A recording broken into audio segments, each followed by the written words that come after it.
안녕하십니까, 정인재 연구원입니다. 이번 기초 세미나는 전편에 이어서 그 옵션의 이해와 활용에 대해서 알아보겠습니다. 우리 파생시장 전체에 대해서 이제 알아보고 있는데, 첫 번째 시간은 선물, 이번 째 시간은 옵션에 대한 내용을 다뤄보도록 하겠습니다. 옵션의 기본 개념을 설명드릴 건데요. 미리 정해진 가격으로 특정 증권을 살 수 있는 혹은 팔 수 있는 권리, 즉 권리를 나타내는 증권이라는 뜻입니다.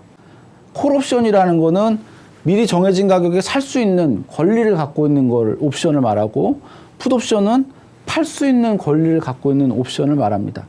옵션 관련 중요 용어는 첫 번째로 기초자산. 옵션 거래 대상이 되는 자산이죠. 어떤 거를 살 수 있는 권리, 팔 수 있는 권리. 우리 뭐 상품, 주식, 채권, 주가지수, 통화 뭐 이런 금융자산들을 보통 기초자산으로 하고요. 금융자산이 아니라 실물자산도 들어가죠. 이런 걸 기초자산을 하고, 만기라는 거는 옵션 권리를 행사할 수 있는 마지막 날이에요. 언제까지 행사할 수 있다. 그걸 우리가 만기일이라고 그러죠. 그리고 행사 가격은 어떤 가격으로 사거나 팔 수 있냐, 이런 거를 결정하는 걸 행사 가격이라고 그러고, 옵션 프리미엄이란 건 말 그대로 옵션은 이제 가격입니다. 이 권리가 지금 얼마 정도의 가격으로 시장에 거래되고 있느냐. 내 가격이라는 건 뭐냐면은 영어로 이제 인더머니라고 그러는데, 내 가격이란 건 지금 옵션을 행사하면 이득인 상태의 옵션을 말합니다. 즉, 제 콜옵션은 행사 가격보다 지금 현재 주가가 높은 거고, 풋옵션은 행사 가격보다 주가가 낮은 거죠. 예를 들면 지금 주가가 12,000원이라고 치면, 근데 얘를 10,000원에 살 수 있는 권리가 있다라고 하면, 이 옵션의 그 내재 가치는 얼마일까요? 2,000원이 될 겁니다. 지금 시장에서 살려면 12,000원을 주고 사야 되는데, 이 옵션을 갖고 있으면 10,000원에 살 수 있는 권리가 있어요. 그러면 이제 이 권리를 행사하면 2,000원만큼 당장 이익이 되는 거죠. 그래서 내재 가치라고 하면 그 2,000원만큼이 되는 거죠. 그래서 이렇게 행사를 했을 때 당장 수익이 날 수 있는 상황에 있는 옵션을 내 가격이라고 그러고, 등 가격은 딱 그 행사 가격이랑 원래 현재 기초자산의 가격이 같은 거예요. 예를 들면 지금 주식이 12,000원인데 행사 가격이 12,000원이에요. 그러면 이거는 뭐 행사해도 그만 안 해도 그만 이런 거죠. 같은 상황인 걸 말하고, 외가격이란 거는 그 콜옵션일 때는 행사 가격이 현재 주식 가격보다 큰 거, 풋옵션일 때는 그 반대를 말하는데, 예를 들면 이런 거죠. 이제 지금 콜옵션인데 그 행사 가격이 12,000원이에요. 12,000원을 살 수 있는 권리가 있어요. 근데 지금 기초자산이 10,000원이란 말이죠. 그러면은 누가 이거를 콜옵션을 행사해가지고 12,000원을 사겠어요. 근데 시장에서 10,000원 주고 사면 되는데, 이제 이런 거를 갖다가 외가격 옵션이다라고 이제 부릅니다. 뭐 이거는 이제 아메리칸 옵션이랑 유로피안 옵션이라는 개념이 있는데, 아메리칸 옵션은 매수자가 만기 전에 아무 때나 이제 행사해달라고 상대방한테 요청할 수 있는 걸 말하고, 유로피안은 만기에만 행사하라고 요청할 수 있는 그런 옵션을 말합니다. 그림으로 이제 좀 설명을 드리면, 옵션의 가격이라는 건 프리미엄이랑 가격이랑 같은 말이에요. 내재 가치랑 시간 가치라는 걸 갖고 있습니다. 쉽게 말씀드리면 콜옵션의 프리미엄은 이게 내재 가치예요. 현재 기초자산 가격이 행사가보다 높으면 내재 가치가 이제 요 S-X만큼 있는 거고, X가 S보다 크면, 지금 등가격이거나 외가격이면 이거 중에 맥스니까 0인 거죠. 시간 가치만 있는 거죠. 그래서 등가격이나 외가격은 시간 가치만 있고, 내 가격은 시간 가치 플러스 내재 가치 이렇게 있는 거예요. 그래서 예를 들면 지금 콜옵션이 행사가가 여기고 기초자산 가격이 여기다 그러면은 이만큼이 내재 가치라고 볼 수 있고, 이만큼이 시간 가치입니다. 풋옵션은 반대로 여기다 그러면은 이만큼이 내재 가치고 요만큼이 시간 가치예요. 그럼 만약에 지금 이 옵션에서 지금 여기가 270이다. 만약에 지금 시장의 가격이, 그러면은 내재 가치는 하나도 없고 요만큼 시간 가치만 있는 겁니다. 그래서 시간 가치는 등 가격일 때 가장 크고, 내 가격이나 외 가격으로 갈수록 이렇게 좀 줄어드는, 콜옵션의 시간 가치 추이를 이제 말씀드리는 거고, 그래서 옵션은 시간 가치랑 이제 내재 가치가 있는 거고, 얘가 만약에 만기가 되면 시장 가치가 점점 없어져요. 이렇게. 그래갖고 요 내재 가치에 이렇게 완전히 수렴하게 되는 거죠. 그래서 이제 기초자산이랑 콜옵션, 옵션 가격의 이렇게 상관관계를 보면, 콜옵션은 기초자산 가격이 올라가면 가격이 올라가요. 풋옵션은 반대로 떨어지고, 그 다음 콜옵션은 행사 가격이 낮아질수록 옵션 가격이 올라가고, 풋옵션은 행사 가격이 높아질수록 올라가요. 풋옵션은 팔 수 있는 권리잖아요. 그러니까 팔 수 있으려면 비싸게 팔 수 있는 풋옵션이 훨씬 이 행사 가격이 올라갈수록 옵션 가격이 올라갈 수밖에 없는 거고, 그다음 만기가 길수록 옵션 가격은 높아집니다. 이거는 풋이나 콜이나 상관없이 둘 다 그렇다는 얘기고, 역시 변동성이 높아지면 풋옵션이나 콜옵션이나 다 같이 이제 프리미엄 가격이 높아지고요. 무위험 이자율이 올라가면 콜옵션은 이제 가격 올라가고 풋옵션은 반대로 이렇게 떨어지는 현상이 있고요. 배당금이 있으면 역시 콜옵션 가격은 떨어지고 풋옵션은 이제 올라가고, 이런 기초자산 가격과 옵션 가격과의 어떤 관계라는 게 있습니다. 이론 가격을 좀 설명드려야겠는데요. 이거는 뭐 수학을 굉장히 고등 수학을 하신 분들이나 이해를 할 수 있는 내용이기 때문에 사실 그냥 적어만 놨습니다. 그냥 우리가 이제 블랙쇼울즈 옵션 가격 결정 모형이라고 얘기를 하는데요. 간단히 이제 설명드리자면, 요 S라는 거는 기초자산 가격이에요. 그리고 요 K가 이제 행사 가격이고, 요 ND1, ND2는 일종의 확률 변수입니다. 확률을 나타내는 어떤 표준 정규 확률 분포라는 건데, 어쨌든 그냥 확률을 나타내는 거라고 보시면 돼요. 그래서 콜옵션 가격은 아까 뭐라 그랬어요? S가 커지면 커진다 그랬죠. 기초자산 가격이 커지면 커지고, 그 다음에 마이너스 K니까 K가 커지면 콜옵션 가격이 어떻게 돼요? 낮아진다 그랬죠. K가 커지면, 그러니까 K에 마이너스가 붙어 있는 거예요. 풋옵션은 반대로 이렇게 K가 커지면 풋옵션 가격이 올라가고, S가 커지면 풋옵션 가격이 떨어진다 아까 그랬어요. 그래서 그런 것들이 이제 이렇게 공식에 녹아 있고, 뭐 여러 가지 이제 가정들이라든지 뭐 이런 것들이 있는데, 이런 걸 이제 보시고, 이런 게 있다라고만 이제 이해를 하시면 되고요. 이런 거를 막 계산하고 이런 거는 굉장히 좀 어려운 수학이 필요합니다. 그래서 우리가 이제 옵션 가격을 처음에 결정을 할 때 그냥 나온 게 아니다, 이런 수학적인 배경이라는 게 있다라는 거 아시면 될 것 같고요. 그다음 민감도 지표라는 게 있습니다. 옵션에서는 우리가 제일 많이 보는 게 이제 델타인데, 기초자산이 움직였을 때 옵션 가격이 어떻게 움직이느냐, 이런 거 우리가 이제 요 델타라고 그러고, 뭐 의미는 이렇고, 요 콜옵션에서는 ND1, 풋옵션에서는 ND1 마이너스 이렇게 설정이 되고요. 감마라는 거는 그 기초자산이 움직였을 때 델타가 얼마나만큼 움직이느냐. 이걸 우리가 흔히 이제 미분이라고 말하는데, 델타를 한 번 더 기초자산으로 미분을 한 걸 우리가 감마라고 그러고, 세타라는 건 뭐냐면은 시간이 올라가거나 시간이 이제 줄어들음에 따라서 옵션 가격이 줄어드는 속도, 이런 걸 말하고, 베가는 변동성의 변화에 따라서 옵션 가격이 얼마나 변하는지, 로라는 거는 금리가 변할수록 옵션 가격이 또 어떻게 변하는지. 그래서 아까 설명드린 이 블랙쇼울즈 옵션 가격 결정 모형을 이렇게 기초자산으로 쭉 미분을 해보면은 수학적으로 요런 결론들이 나온다라는 거고요. 의미는 설명드렸듯이 이제 기초자산이 변할 때 옵션 가격이 변하는 거, 기초자산이 변할 때 델타가 변하는 거, 기초자산 그 세타는 시간이 변할 때 옵션 가격 변하는 거, 변동성이 변할 때 옵션 가격이 변하는 게 베타고, 로가 금리가 변할 때 옵션 가격이 변하는 게 로입니다. 그래서 이런 거 우리가 민감도 지표라고 그러고, 저런 거 이제 그리스 문자로 썼다 그래서 우리는 그릭스라고도 얘기를 합니다. 옵션에서 제일 중요한 게 변동성입니다. 우리가 보면 어때요? 아까 옵션 가격 결정 모형 중에서 S는 기초자산, 행사가, 금리, 그 다음에 만기, 뭐 배당, 이런 거는 시장에 다 주어지는 정보예요. 근데 변동성이라는 거는 우리가 추정을 해야 돼요. 변동성이라고 사실 시장에서 주는 건 없어요. 그걸 우리가 지금 역사적 변동성이라고 그래가지고 일간 수익률의 그 표준 편차를 연율화 시켜가지고 보통 쓰는데, 그래서 우리가 그걸 통해서 아까 설명드렸던 그 여기 보면은 요 변수들 중에 이제 그 변동성을 역사적 변동성을 우리가 추정을 해가지고 집어넣어가지고 콜의 이론가는 얼마고 풋의 이론가는 얼마예요라고 이제 구하는데, 사실 그 변동성이라는 거 추정을 한 거죠. 역으로 우리가 시장에서 구할 수 있는 거 기초자산 가격, 행사가, 금리, 만기, 그 다음에 배당, 이게 뭐예요? 콜옵션의 시장 가격이에요. 콜이나 풋옵션인데 옵션의 시장 가격을 보고 블랙쇼울즈 옵션에 집어넣어가지고 역으로 변동성이 지금 얼마인지를 갖다가 추정해내는 겁니다. 그래서 뭐 반복탐색법, 시행착오법 이런 걸 가지고 구하는데 어쨌든 이 내재 변동성이라는 건 뭐냐면 시장에 흥분된 정도를 말해요. 우리가 만약에 주가가 빠지면 변동성이 확대됐다 이렇게 얘기를 하는데 같은 얘기는 아니지만 보통 주가가 빠질 때 시장은 약간 흥분하게 됩니다. 그래서 변동성이 커지게 되고요.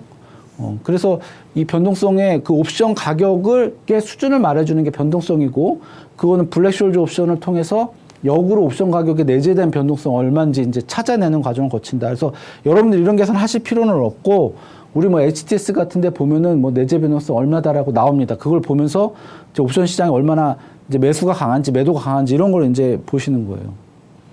우리가 V코스피라는 개념이 있습니다. 그래서 우리가 빅스라고 이제 말하죠. 미국에서는 뭐 주가가 빠지고 빅스가 올라갔다 이런 얘기들을 하는데 마찬가지로 이건 변동성입니다. 이 변동성은 뭐냐면 내재 변동성을 가지고 구하는 거예요. 아까 구한 내재 변동성을 가지고. 그리고 그 빅스를 구하는 방식으로 한국에서 구한 게 V코스피입니다. V코스피라는 걸 보시면은 수식은 이렇게 돼 있어요. 얼핏 보면은 굉장히 복잡해 보이는데 정말 아무것도 아닙니다. 간단히 보시겠어요? 이 변동성 1, 이 시그마 1, 이건 뭐예요? 이거는 근월물의 변동성을 말하는 거고, 시그마 2는 원월물의 변동성을 말하는 거예요.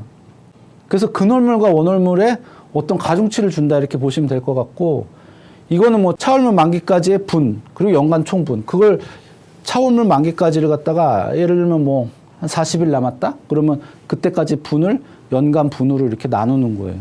이게 T2고, T5는 반대로 근월물까지. 그리고 얘는 어때요? 그 근월물 만기까지 분, 원월물 만기까지 분, 원월물에서 30일간의 분. 이거는 일종의 가중치를 주는 겁니다. 그래서 오늘이 만약에 만기일이다. 그럼 어떻게 했어요? 이게 거의 NT30이랑 같아져요. 그래서 여기 가중치가 0이 되고 여기에 가중치 1이 갑니다. 반대로 뭐 어저께가 만기일이었다. 그러면 근월물의 가중치가 되게 많이 갈 거예요. 그래서 그걸 가지고 이제 연율화 시켜서 만드는 건데 빅스라는 건 이제 다른 게 아니라 그 근월물과 원월물의 대표 내재 변동성의 어떤 가중평균이다라고 보시면 될 것 같고 만기가 많이 남았으면 근월물의 변동성이 많이 들어가는 거고 만기가 얼마 안 남았다 그러면은 근월물보다는 원월물의 어떤 가중치가 많이 들어간 거다. 그래서 시장의 변동성을 이렇게 나타내는 거다라고 보면 될 것 같고 시장에 이제 흥분됐으면 재가 많이 올라가겠죠. 특히 조정 국면에서. 그래서 옵션은 이제 콜옵션은 주가가 올라가면 기초자산 가격이 올라가면 상승하고 풋옵션은 기초자산 가격이 빠지면 상승하고 이런 현상이 있어요. 그래서 투기적인 거래를 하시는 분들 계신데 보통은 이제 어떤 전략 매매를 하게 됩니다. 그래서 옵션도 투기적 거래 하시면 굉장히 위험한 상품이라고 말씀드릴 수가 있겠고요. 강세 스프레드라는 게 있어요. 콜을 이용해서 강세 스프레드라는 건데 이런 거 이제 전무로 된 거를 우리가 개별 자산 이제 이렇게 근월물을 사고 원월물을 매도를 해요. 그럼 합성하면 이렇게 올라가다가 수평하다가 어느 정도 올라가다 다시 수평하게 된. 그래서 기초예상 올라갈 걸로 예상하지만 어느 정도 크게 올라가지는 않을 것 같다. 그리고 만약 예상과 달리 주가가 하락하더라도 어느 정도 손실이 방어되는 이런 건 이제 콜 강세 스프레드라고 하고요. 풋으로도 강세 스프레드를 만들 수가 있어요. 풋, 그러니까 내 가격을 팔고 외 가격을 사면 결과적으로 이렇게 비슷한 모양이 나오고요. 약세 스프레드라는 건 이제 약간 주가가 조정을 받을 것이라고 예상될 때 콜 입장에서 보면 어때요? 콜 이제 내 가격을 팔고 어때요? 그 외 가격을 이렇게 사는 이런 모양이 되면은 이렇게 약세 스프레드가 나오고 마찬가지로 이제 풋옵션을 이용해서도 약세 스프레드가 이런 식으로 이제 구성이 될 수 있습니다. 그래서 이 스프레드 거래라는 거는 이제 손익의 폭이 크지는 않지만 어느 쪽으로 방향이 예상될 때 이제 하는 포지션이고 비율 스프레드라는 게 있어요. 콜 같은 경우는 그 비율 스프레드 보시면은 예를 들면 여기서 내 가격을 하나를 사고 외 가격을 좀 여러 개를 사는 거예요. 그러면 이런 식으로 이제 하기 때문에 요 안에서 결제가 될 때 이제 수익이 가장 크게 나오고 역비율 콜 스프레드 이 모양이 예를 들면 이렇게 됩니다. 얘는 반대로 등 가격을 하나 팔고 외 가격을 이제 여러 개를 사는 거죠. 그러면 역비율 스프레드가 나오고 풋으로도 역비율 스프레드를 이렇게 만들 수가 있어요. 그리고 비율 스프레드를 풋으로도 이렇게 만들 수가 있고 그래서 이 옵션을 여러 개를 합성을 함으로써 요 구간 내에서 수익이 날 수 있는 요런 식으로 이제 비율 스프레드를 만들 수가 있는 거죠. 근데 이제 얘네들은 비율 스프레드는 어느 구간 안에 이렇게 좀 많이 움직이지 않을 거다라고 예상할 때 이제 하는 건데, 예를 들면은 위인지 아닌지 모르겠지만 주가가 굉장히 크게 오르거나 아니면 굉장히 크게 하락할 것 같다. 그러면 스트레들 매입이라는 게 있어요. 뭐냐면은 등가격 풋이랑 콜을 같이 사는 거예요. 그걸 합성하는 건데, 이렇게 되면은 요 가운데에서 주가가 별로 움직이지 않으면 손실이 나요. 근데 크게 오르거나 크게 내리면 이익이 되게 크게 나는 거예요. 그 반대로 생각하는 분들, 주가는 어느 수준에 갇혀 있을 거야, 크게 오르거나 크게 내리진 않을 거야, 이렇게 생각하시는 분들은 반대로 등가격 풋콜을 이렇게 같이 매도를 하시면 요 가운데서 만약 주가 정체돼 있다 그러면은 이제 수익이 크게 확대되는 거고, 주가가 위든 아래든 크게 움직이면 손실을 굉장히 크게 보실 수도 있어요. 또 반대로 이제 스트랭글이라는 게 있는데, 풋콜 외가격을 갖다 이렇게 매수를 해주시는 거예요, 같이. 그러면은 이제 풋을 이제 외가격을 사고 콜을 외가격을 사서 합성을 하면 이제 이렇게 이제 이게 뭐 바가지 같은 모양이라고 해야 되나요? 이런 게 되는데, 이렇게 되면 얘가 많이 벗어나야지 이제 수익이 나는데, 반대로 스트레들이랑 다른 건 뭐냐면은 요 폭이 이렇게 크진 않아요. 그림상으로 약간 크게 나오긴 하지만 상대적으로 비용은 적게 들이는 대신에 밖으로 이렇게 나갔을 때 수익이 되게 크게 나는 이런 전략, 콤비네이션 전략이라 할 수 있겠고, 그 다음에 합성 선물을 이용한 전략도 있습니다. 우리가 이제 이게 풋콜 패러티라고 그러는 게 있는데, 이걸 이용해 갖고 보면 기초자산 주식이라는 거는 콜을 사고 풋을 팔고, 그 다음에 이거에 대한 어떤 그 행사가에 대한 어떤 채권을 매입을 하면 그것과 비슷한 그 기초자산과 비슷한 구조를 만들 수가 있어요. 그래서 합성 선물 매수는 우리가 콜을 매수를 하고 이제 풋을 매도를 해서 이렇게 마치 기초자산을 이렇게 산 것 같은 모양을 만들 수 있고, 합성 선물 매도는 콜 매도를 하고 풋 매수를 해가지고 기초자산을 판 것 같은 모양을 만들 수가 있는 거죠. 이게 일단은 기초자산의 현재 가격과 차이가 난다면 그걸 이용을 해가지고 차익 거래를 할 수 있는 모델입니다. 사실상 많이 거래가 되지는 않지만 이런 합성 선물 이용한 차익 거래도 가능하다라는 거 말씀드릴 수가 있겠고요. 지금 시장에서 우리나라에서 뭐 많이 거래되는 게 뭐냐, 코스피 200 옵션이랑 코스피 200 위클리 옵션이에요. 얘는 다 기초자산이 코스피 200 지수로 돼 있고, 옵션 가격 한 포인트, 1포인트당 25만 원씩의 프리미엄으로 거래가 되고 있습니다.